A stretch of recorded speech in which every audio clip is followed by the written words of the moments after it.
All right, I'm here with Nathan Pinto, Farm to Cook CEO. Is that true? Yeah, I guess. I'm not a big fan of titles. But yeah, no. Okay, founder, right? Sure. Co-founder, whatever. Kind of leading the charge on that. I'm going to have him explain that. But really excited to have you. Nathan and I met probably 6 months ago, both founders in Dallas. His entrepreneurial background is really interesting. He worked at a venture capital firm. He launched a company in India. Right out of college, pretty much, right? You've been an educator as well, and you've actually educated your students to the point where they were winning like startup competitions and stuff like that. If I'm wrong, you can correct me there, but you smirked at me, so I don't think I'm wrong. But yeah, so I'm really excited to have you. We're going to talk about, we're going to kind of continue the conversation that we're having about some of the early stages of starting a business, getting going, and some of the principles that you've learned from being a part of starting multiple. It's important to know that Nathan is like a serial entrepreneur. You have 2 or 3 ventures you're working on right now, a very strategic thinker, finance background. But yeah, I'll stop introducing you with all these details. I'll just let you introduce yourself. But thanks for being here, man. Yeah, thanks, Chad. Happy to be here. As Chad said, founder of Farm to Cook. We are a organic and farm-raised meat delivery company that is now opening stores. We've got 1 in Plano and 1 in Frisco. So tell us kind of how that idea came to you and how you first explored it.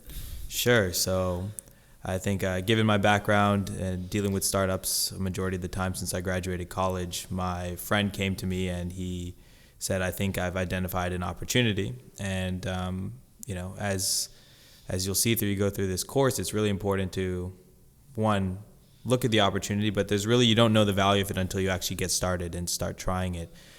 So in this community, and this is primarily the ethnic community, they really love goat meat, something that I really didn't grow up eating or really have much exposure to, but they love goat meat so much and they're unable to find it in the local retail stores that they'll actually drive out 1 or 2 hours to a farm, spend 3 or 4 hours there waiting for this goat to be processed, and then drive back and distribute it to their friends. And this is halal meat, so it's blessed meat as well? It depends. I mean, out of this entire ethnic community, maybe 30 to 40% follow the halal practices, and the other 60% is just a variety. They just like their goat. Yeah, I mean, it's the goat's second most super high protein, right? Low fat. Yeah, it's healthier than beef, chicken, and pork, and it's the second most consumed meat on the planet. Crazy. That has yet to have its kind of awakening in America. Yeah, it's kind of like bison, but probably more on trend, right? Bison's on trend. Goat, hopefully, I'm betting on some level that it will become on trend in the next couple of years. Yeah, okay, that's cool. So you're trying to kind of be a catalyst of that movement, or I guess a participant in that movement. So how did you guys go about kind of exploring it and maybe testing and validating this idea? So you got to make sure people are willing to pay for it, right? So the first thing we did was, I'm not a graphic designer, but I've designed my fair share of flyers and PowerPoint. So we created a little PowerPoint flyer marketing that we are Farm to Cook. We are a company that delivers fresh goat meat from the farm, and put that out in WhatsApp groups, kind of whatever cheap distribution methods we could find.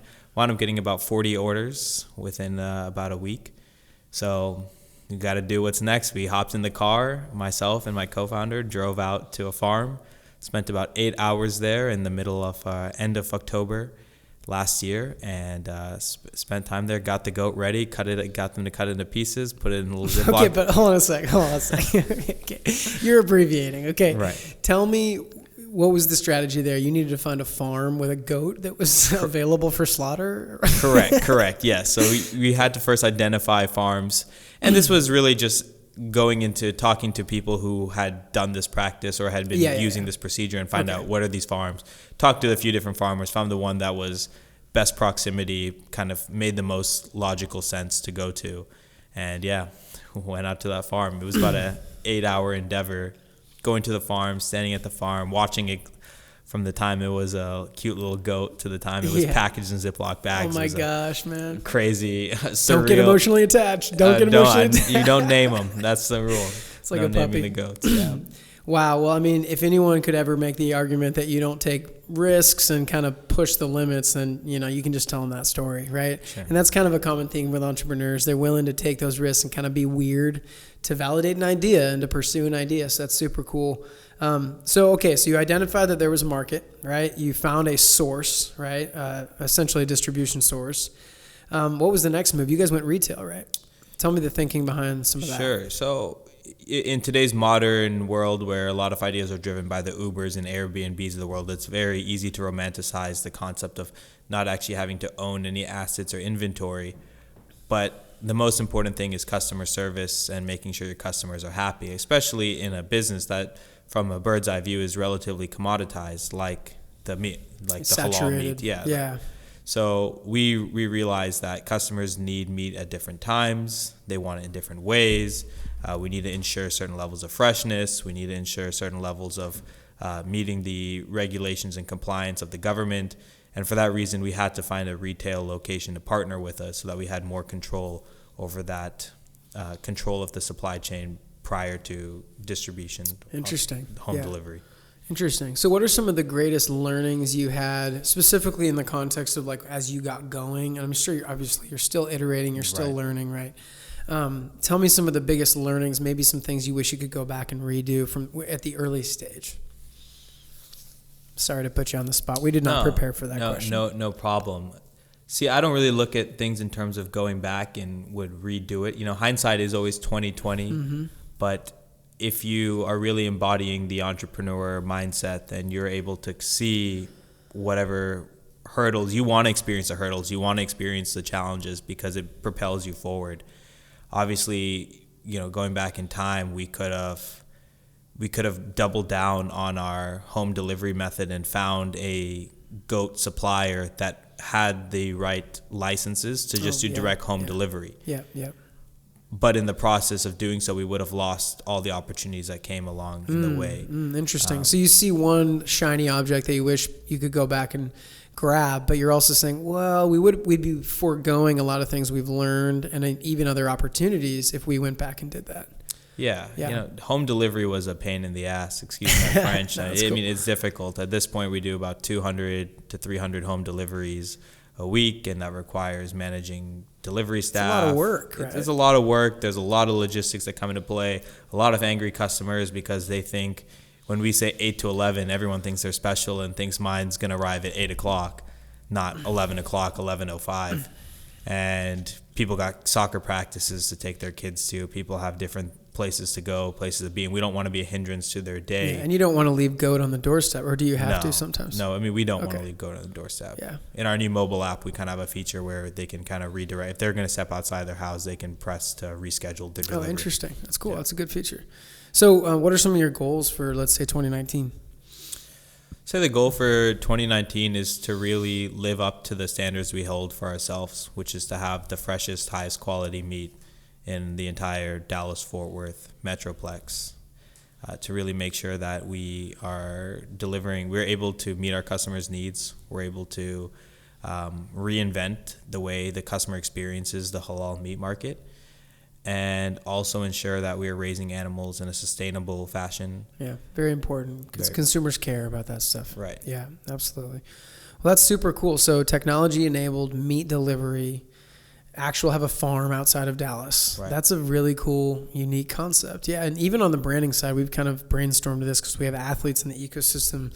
We've kind of talked about maybe even building a brand around an athlete, same operational function in the background, right? But kind of building it, leveraging the athlete's brand, but kind of maybe someone with that kind of that farm background and stuff like that. Yeah. And we could have a lot of fun with that, right?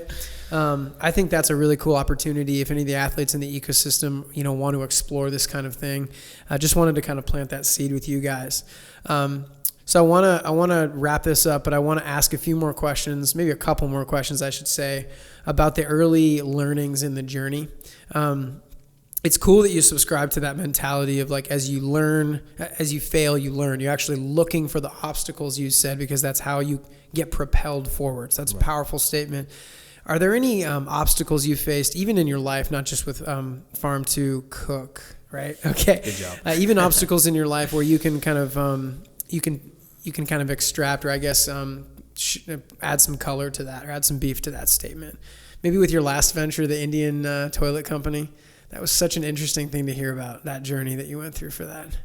Sure. No pressure. You don't have to talk about that if you don't want. No problem. I would say that the things that you really begin to learn, and that at the end of the day, the goal is to increase your odds of success in a startup. And as you go through this process, and hopefully as you go through this course, you'll understand there's ways to increase your odds of success. And one of the things you learn early on is your quality of your team matters. You want to make sure that your team is committed and that your team brings the right skill set to the table necessary to tackle the problem. I would say I've encountered that in many of the startups that never got off the ground. Even it might have been a great idea with some promising customers in mind or some early market validation, just due to a lack of strength in the team. It never really got off the ground. I would say looking at how lean you can go is really important. Trying to understand, you have to be very real with yourself in terms of the resources that you have and the resources that you have access to. And can you get this to a point where somebody is going to actually want to make an investment in you? And at the end of the day, you got to think to yourself, put yourself in the shoes of the investor, barring that they're not a multi-millionaire, that they're just throwing money around. Yeah, for they've fun, got so much money. I mean, the average person, even if they're rich, they're still very cash. Especially for early stage startups, which is like not even in the portfolio. It's so risky. It's so risky, it's not right? Advised. Yeah. So you have to think to yourself, how do I get this to a level where my risk to return makes sense? Their alternative is always just invest in Amazon, arguably the greatest startup of all time. Yeah. So if you're trying to position yourself to grow this company, you need to think, how can I prove this? How can I get this to a level where the risk to return makes sense, where I've validated I've created a product, I've proven customers are willing to pay for it. An investor money shouldn't be for you to finish a product. It shouldn't be for you to finish proving anything out. You should have already proven. It's for scale. It's for scale, right? It's for somebody's going to now put in this money knowing that for every $10 we spend on marketing, we're going to get $100 back. Yeah, and you need to have those metrics even. You need to look at CPMs and stuff like that even when you go to an investor. They're going to ask those questions like, okay, what's your customer acquisition cost? That's why bootstrapping is so powerful. And the early investors, we're talking about time, resources, money. We're not just talking about money. Right. But I think the early investors have to have skin in the game to some extent. In multiple domains, right? They have to care because they're going to want to get you to those metrics, and then you can leverage, those relationships, those resources for additional funding and stuff like that. But yeah, that's actually a really good point. Is a lot of people are like, this is a great idea, I'm going to get into seed investment. But like ideas are they're the great equalizer, right? Ideas are great, but execution is 98% of the battle. Like it's all about execution. Yeah, right? You should expect that it's going to take you minimum 1 year from the time you go beyond the idea to the time that a institutional investor, the VCs of the world are willing to write you a check. Yeah, absolutely. Okay, cool. Let me pull one out of my hat also, just ask you one more question. What are you most excited about when you think about the Dallas startup ecosystem, or what are you most bummed about? I don't know how favorable your outlook is on Dallas. What do you think? I think Dallas is becoming a really good magnet for young talent. A lot of that is spearheaded by the corporate side of things. There's a big draw there, yeah. Which ultimately, I guess if I was to quantify what am I most excited about in terms of what that means for my bottom line, I would say that I'm most excited about all the corporate movement coming to Dallas. At the end of the day, corporations, corporations will never really live in our ecosystem, but they are potential customers, they're potential resource providers, they're potential kind of benchmarks for you to hit, and having that and hopefully potential acquirers of your company. Yeah, buyers. So to have proximity to that and to have insight into that and to be able to touch and feel it, I think will bode well for Dallas if Dallas continues to create products that are aligned with the industries such as retail, food, airlines, what else are we seeing here now? Data centers. Hopefully sports, because that's what we do. Hopefully sports, esports. I mean, esports is huge in Dallas. Stadia Ventures and even Blue Star and some of that stuff up north. Esports is massive. I mean, I think Dallas huge market. Dallas could crush the esports space. We have the draft here pretty much every year. It's a big mecca for those kind of things. Big center for philanthropy as well. So I feel like social ventures are really going to take off. That's kind of a niche Dallas has. That's cool. That's a really interesting perspective, even just kind of more from like a high-level logical and financial view. So that's a valuable perspective there. Nathan, thank you so much for your time. It was awesome having you on here. Nathan's going to be on the ecosystem. He'll be invited to the Slack channel. Ask questions. Feel free to connect with him directly. We're not controlling how people collaborate and connect over our tools and whatnot. We're building an ecosystem here. And we're just really excited to see, where Farm to Cook is in 6 months, 12 months. Maybe we'll have you back on and we'll just kind of check in. Sure. Perfect. Thanks, cool. Chad. Thanks, brother. Take care.